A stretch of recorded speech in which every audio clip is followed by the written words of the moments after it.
Thank you for joining me on another episode of She Leads Now, a podcast for women entrepreneurs and professionals who want to expand your innate leadership ability and influence, cultivate a culture of belonging and collaboration, develop others to perform at their greatest potential, and of course, live a life that is fulfilling, abundant, and impactful. I'm your host, Sabine Gideon.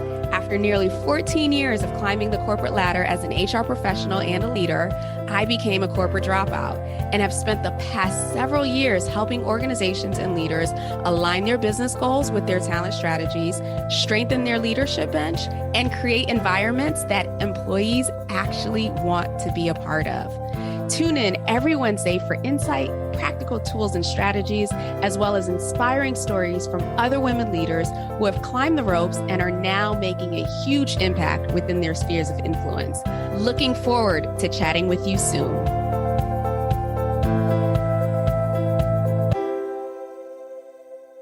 Welcome to another episode of She Leads Now podcast. I am your host, Sabine Gideon. And this week, I have the pleasure of chatting with Miss Jessica McClain. Jessica is the CFO for Girl Scouts Nation's Capital. Before this role, she spent 11 years in public accounting, and she's also a certified CPA, a certified information systems auditor, as well as a project management professional and a certified government financial manager. She serves on various committees and volunteers and is a mother. She is very involved in her community. And I'm so excited to have you here today to share your journey and to talk a little bit more about the impactful work that you're doing, both personally and with the organization. So with that, welcome to the show, Jessica. Thank you. Thank you so much for having me. I'm glad to be here today. Absolutely. Absolutely. So before we get into the core of the work of where you are today, because I believe for every mountaintop, there was a journey as well as some valleys. So walk us through your journey and how you got to this path of being one of very few women CFOs, but certainly a woman of color as CFO. Oh, absolutely. As you mentioned in my bio, I spent over 10 years in public accounting.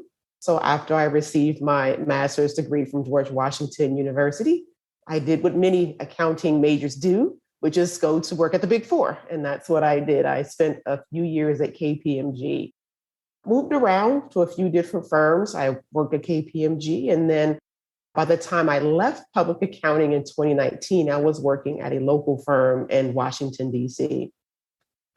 I thought I wanted to be a partner in an accounting firm. That was my end goal for 10 years. That's where my focus was. That's where my energy was.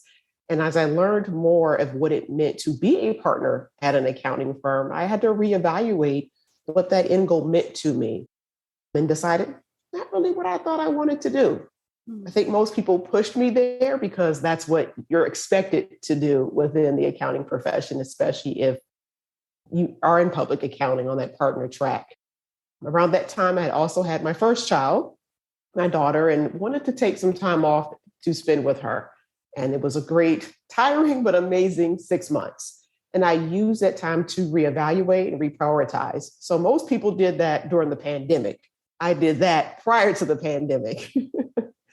And then realized I wanted to have an impact in what I was doing and see it on a daily basis, and went the nonprofit route. So I joined a nonprofit organization here in DC and spent about 18 months there during the middle of the pandemic, which was a crazy, crazy time. And then saw the opportunity to be the CFO for Girl Scouts. Now, I have to say, when I initially saw the job posting and heard about it, I didn't apply immediately. I said, wow, my second child, which was my son, he's only been, I think I'd given birth a few months before I saw the job posting. And I said, I have a 3-month-old at home. There is no way I'm ready to take on such a large role with great responsibility. And so I didn't apply. I just saved the job posting and just kept on my normal daily routine. About a week or so later, I went back to it. Read the job description again, and I said, Jessica, I think you could do this. I really think you have what it takes to do it, despite maybe how some may see you're young or not as experienced or as seasoned as others. And I applied. I went through the multiple interview process. And then about a month or so later, I got a call from the CEO and was offered the job. And I started that back in October, which has been amazing. Thank you so much for sharing that journey.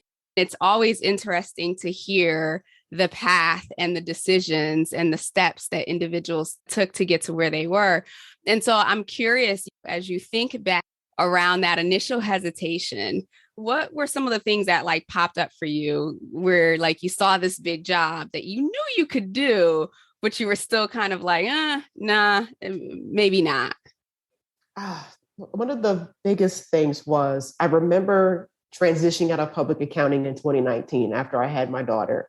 And I thought back to that of I've enjoyed the time where I've been able to give focus and attention to my daughter and not have to spend the many late nights working or the many days traveling.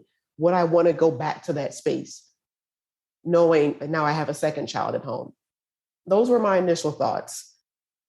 As I mentioned as well, am I ready for this big role? This is huge. It's great responsibility. It's a team of people I've never managed that size before. And was I ready to take that on with the additional responsibilities at home? And I thought about a saying my mother always told me about: don't tell yourself no. And I had started to do that. I started to tell myself why I wouldn't be able to fulfill the duties of the role. I kept telling myself that. And when I thought about that saying, my mother used to tell me, even as a high school student when I ran track, that you don't tell yourself no. You do the work, you do as best as you can, and let someone else tell you no. And she says, even then, you don't always want to accept that either. And so in thinking about that, and remember that encouragement my mother always gave me is what pushed me to say, let's apply and let's see what happens. I'll go through the interview process. If I even get an interview, and do the best that I can. And whatever the result is, at least I can say I tried. Yeah. And I'm so glad you tried. Me too. many different reasons. As we were talking before, I was doing some research just because I was curious to know how many women CFOs are there. Most of the data was around the Fortune 500, of course, but then also how many women of color CFOs were there. Wasn't a lot of information there, but I was surprised and maybe not surprised to learn that up until 2020, there were only 11 female CFOs. And now in 2021, they've bumped it up to 20, which is crazy to me.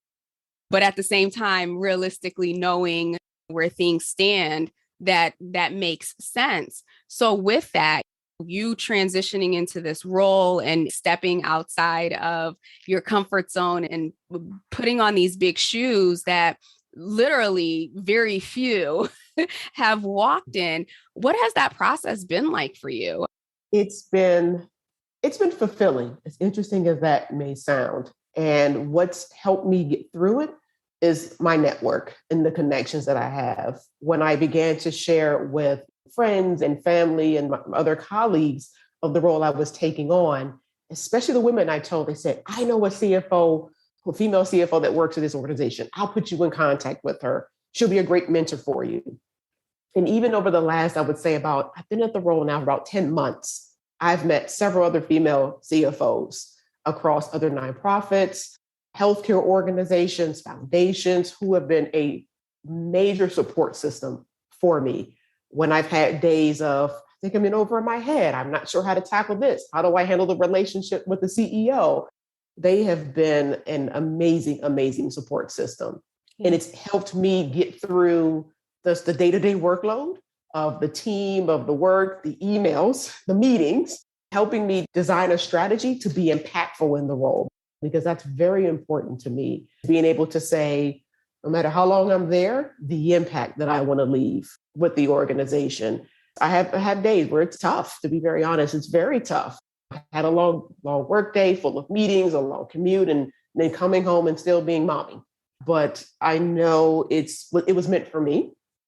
And that's why I take it in stride and I wear it as a badge of honor every day. Yeah. And speaking of, you have kids at home, you're volunteering, you're still very active in your community. Obviously, you have a husband. Like there's a lot of roles and responsibilities that you carry. So how do you, in addition to your network being there as your cheerleaders and your supporters and reminding you that you belong there, but how do you manage all of that responsibility in those roles? The number one thing I do is I keep my cup filled as much as possible. And I make time for myself. And I'm not saying it's 20 hours a week, I wish, but it's simply something as taking a walk, or I disconnect from the phone. I love to go to the nail salon and get my nails and my feet done. It's my hour and a half of quiet time, reading as well. And so I find pockets of time to refill my cup to ensure that I am the best wife, mom, CFO, volunteer for others, because I can't give what I don't have. And of course, I would love to take 2-hour bubble baths every night. But based on my reality and my schedule, that doesn't work. My husband is very supportive in giving me pockets of time to take care of myself, because he knows I'm better for it for everyone. Yeah. Two things that come to mind: popular sayings that you can't pour from an empty cup. And then that saying, put your mask on first, right? Before Yes. you go out there to try to save the world. And so I love that you're actually living that and applying that. And you've created or carved out that time in your day-to-day for that self-care, or for time for reflection, or just time for being. That's awesome. So shifting gears, part of my fangirling was, of course, you being a woman CFO in such a national impactful organization, but also an organization that at the core, what they do is teach young girls leadership skills. What was it about the organization, or what has it been about the organization that has really, truly spoken to you? So you should be a spokesperson for Girl Scouts, because you just said it. I was a Girl Scout myself, actually in the DC area, the council that I represent. And you're absolutely right in what it's about. It's about empowerment. It's about building character, leadership for our girls for the future. And to be able to work for an organization that I was a part of as a girl, that connection is deep and strong. And no matter how tired I may feel, everything that I do every day is for those girls. That's what it's about. I have a young daughter who's a couple of years away from being a Girl Scout herself, and I'm so excited for the day I can go buy her Daisy uniform and have her follow in mommy's footsteps. But that's what it's about for me, is that impact, and being able to see when I see our troops selling cookies during cookie season, and stopping by and supporting them when they are a part of our programming, learning about cybersecurity. Those things it just blows my mind, and I love it, because just to know the impact that they're going to have in running the future, that's what it's about for me. Yeah. Yeah. And so I didn't do Girl Scouts, but the thing that I really, truly love and truly admire around the mission, obviously it's around the leadership, but it to your point, it's empowerment, it's teaching them character. And I think in the time and space that we're in right now, we can see through all levels of society, right? Like that there is truly an absence of leadership, and there's really, truly a void of women, young girls, whoever, like stepping into that space, and to have an organization that from the start teaches them that no, you're a leader at 6. Yes. You're a leader at 7. You're a leader, versus the common narrative of, oh, when you get your first job and you start managing people, that's when you, quote unquote, can start to see yourself as a leader, or start behaving as a leader. Yes, absolutely, absolutely. It's not about a title. It's about how you carry yourself. It's about the influence that you have. It's not about age. It's not about where you work. It's not about where you went to school. And so that's part of the mindset that we work to instill in our girls. Is leadership starts now. Like you said, it's not when you get your first job and begin managing people. It starts now. Yeah. And we're going to work to build you to take on those roles later on in life. I love it. Anything shaping the future. And Lord knows we need some strong leaders, women in particular. Kudos to you and the work that you do. So now, as you've been in this role, you're just under a year, right? You've gone through that treacherous first 90 days, right? There's still, I'm sure, a lot of learning, a lot of growing, and a lot of development to be done. As you look, maybe even like the next 1 to 3 years, as you're grounded in your role, more grounded in the organization, the impact that you can make, what do you see for yourself as the legacy that you want to leave having worked at Girl Scouts? Wow, great question. One of the first things is being able to impact as many youth and girls as possible. That's number one. The reach that we want to have, the support that we give them is number one. From an internal within the organization standpoint, building up the staff that work for me, the coaching, the mentoring that I want to do as well. I would love for people to say whether they've come work for me at Girl Scouts for years, 6 months, 5 years, whatever it is Jessica helped me. She coached me. She took time to get to know me, what motivates me, to help me build my skill set. That's what I want to have as well. So for me, the legacy and impact is external for the organization and serving our girls, but also internally for our employees who work hard day in and day out to support our girls and our volunteers. Yeah, I love that. And that dovetails into the next question that I was going to ask. From a leadership perspective, everything that you've learned throughout your career and everything that you've seen even from other leaders, how would you define, or how do you define your leadership style and or your leadership philosophy? The word I would have to use is empowering. I think when employees are empowered, they are, number one, engaged. They are motivated. With those things, I believe I'm that much more successful because I'm only as successful as my team. So I want them to have the tools, the technology, the mindset to feel empowered to make decisions, feel empowered to try things new, whether it's changing processes and how we've done work in the past. That to me is how I would describe my leadership style. I'm definitely not a micromanager. And I really and truly believe when it comes to retention, because we know the great resignation, reprioritization, whatever you want to call it, one area that employees or candidates are looking for is being empowered and having a say and knowing that their voices are heard. And so that's important to me when it comes to employees within the organization and how I operate as a leader. Yeah. And piggybacking off of that, because you obviously came in as an external leader into, I'm sure, a well-established team at the time. So what were some of the first things that you did just to ground yourself and gain the trust of the team to start building that forward movement and momentum around their growth and their development? Sure. Number one, a lot of listening. Number one, I didn't do much talking. Because I have several people that report to me that have been with the organization and have been doing their job for decades. And it's not for me to come in and just say, change it completely, do it different. Like they don't know what they've been doing. So I spent a lot of time just listening. Also asking questions. There's another part of what I did as well. So why have we done it this way? Why haven't we tried this? So coming in and being mindful of change management, being able to do that is, I think for me, it's understanding the culture of what has and hasn't worked and why. So I would say, yeah, definitely the listening, the asking questions. Also at the same time, explaining to those that have worked for me as far as accountability and that it goes both ways. I want to be held accountable to you, just like I want you to be held accountable to me. It's not a one-way street. It's not just, what I say goes. I want to hear your thoughts. I want to hear your concerns. I don't know it all, and I'm not going to pretend to know it all. Was another aspect as well. And also mentioning that I'm here to learn. It's not for me to know everything and all things, but I'm here to learn, especially many of them have been with the organization for many years and have a lot of knowledge and work in areas that I may not have the greatest amount of experience in.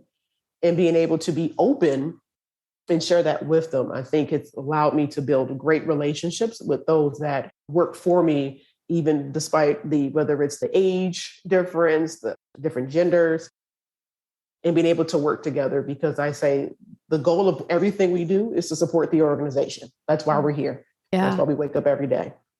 Accountability, right? We hear that word thrown around all of the time, and it's usually shared from a top-down perspective. Managers and leaders holding their team accountable. But I'm glad that you've also created that ability for your team to hold you accountable. I was actually talking to a CEO friend of mine who recently also stepped into that role. And one of the first questions that I asked him was, who has permission on your team to call you out? And it was one of those moments where he had to take a step back and was just like, I have an open door policy and we can have the conversation. I was like, no.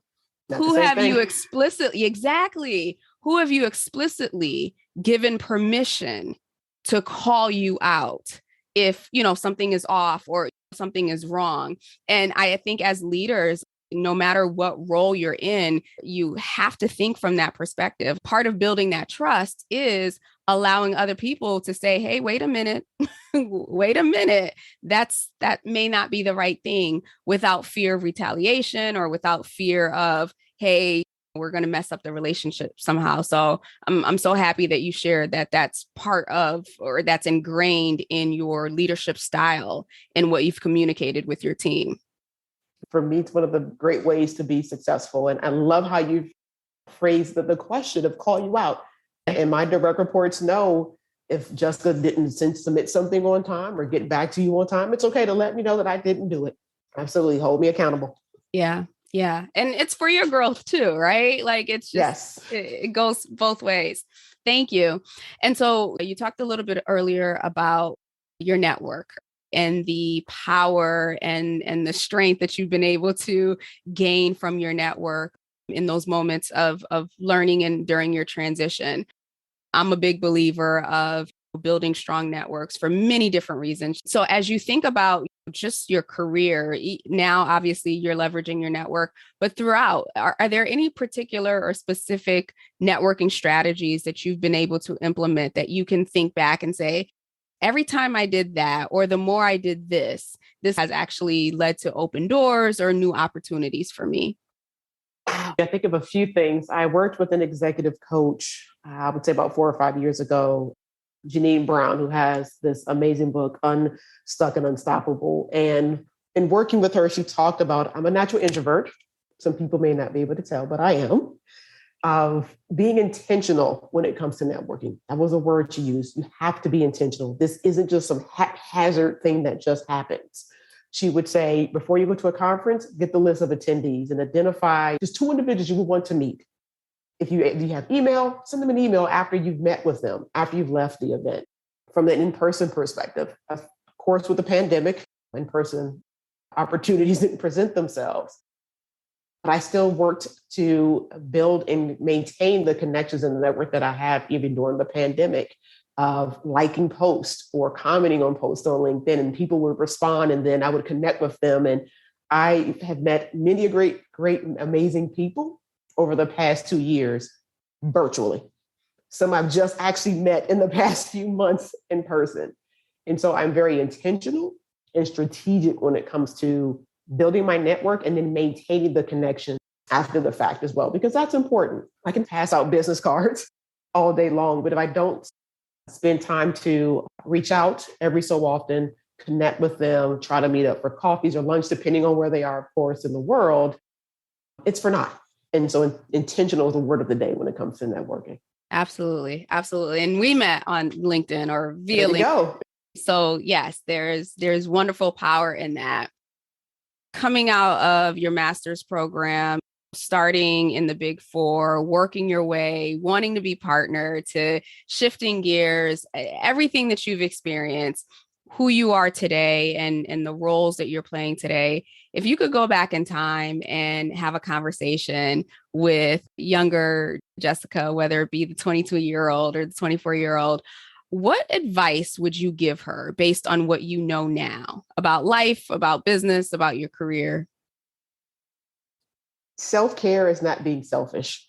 I tell people I'm a recovered workaholic, and I would spend the many hours working in an office, traveling all the time, and not giving myself the time and attention I need for reflection, for relaxation, which is important. I wish I had known that early on and told myself, you don't have to do everything all the time. It's okay to take breaks. It's okay to stop. It's okay to relax. It's okay to take time off. It's okay. The world is not going to end because you decided, I'm going to log off at 5 o'clock today and I'm not going to check emails. I'm not going to respond to text messages. I will deal with it tomorrow. That's okay. I wish I had told myself that earlier, but I went through the fire of what I went through. But for the sake of my children, I'm glad I've learned it now. Yeah. Yes. It's good advice. As you were saying it, I was just like, yep. I'm listening. I'm receiving that for myself now. Forget 22-year-old me. Now me needs that reminder. Thank you for that. And we hear it all the time. It's unfortunate that we're in a space, especially in our society, where there's so much talk around burnout, right? There's so many people didn't get that message. So many people are realizing the importance of self-care now because of the havoc that it's wreaked in their personal lives and their professional lives. So thank you for sharing that. I think that that's a reminder that we need every single day or every single week. You mentioned that you love to read or that you read a lot as part of your self-care. So I'm curious, are there any books that you have read or that you're reading that you would recommend for any woman in leadership or aspiring? Sure. Janine K. Brown, my former executive coach, Unstuck and Unstoppable. I definitely would recommend that because there is advice that I still use today that I got from her in 2018 when I worked with her. She got me through many tough and difficult situations that now when I encounter them, I handle them like a champ. Love it. Unstuck and Unstoppable. We'll definitely include that in the links as well. And so with that, Jessica, the listeners are kind of like, oh my gosh, I have to get to know this person, or I want to connect with Jessica. How can they connect with you? Where's the best place and where do you hang out? So LinkedIn, definitely. Jessica E. McClain and a whole bunch of letters behind my last name. As most people are probably addicted to Instagram or Twitter or anything else, for me, it's LinkedIn. So I'm always there. And I definitely respond. So please reach out. Yes, she does. She certainly does. And are there any, I guess, I feel like cookie season has come and gone, unfortunately, but are there any initiatives happening within your organization that you'd like the listeners to know about or opportunities for them to get involved? So I would say go to gscnc.org.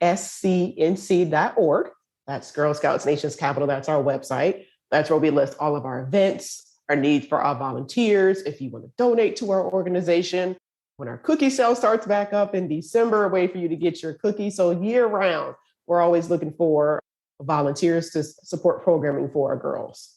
Okay, awesome. Yes, I will be on there for cookie season. I have yet to say no to a group of Girl Scouts outside of the grocery store ever. First of all, the product is amazing. Glad to hear. Yes, it is amazing. And of course, the mission behind the organization is even more amazing. So with that, Jessica, thank you so much for being on the show, for sharing your journey, for shedding light on what your transition has looked like and really the impactful work that you're doing with the organization. For those of you listening, again, you can connect with Jessica on LinkedIn. The link is in the show notes down below. And with that, we will be back next week with another amazing episode. Until then, have a great rest of the day. Thank you for tuning in to another episode of She Leads Now. If you found today's episode helpful or got a piece of insight that you plan to implement in your business or organization, I would love to hear from you. Connect with me on LinkedIn at Sabine Gideon, that's my handle, and send me a private message. Or feel free to go ahead and leave a review on either Apple or Spotify. I also invite you to share this episode with anyone in your network who you think might benefit from this content. Lastly, be sure to check the show notes and the description below for links to resources, including relevant downloads, articles, and any upcoming training. Until we chat again, have a blessed and powerful week.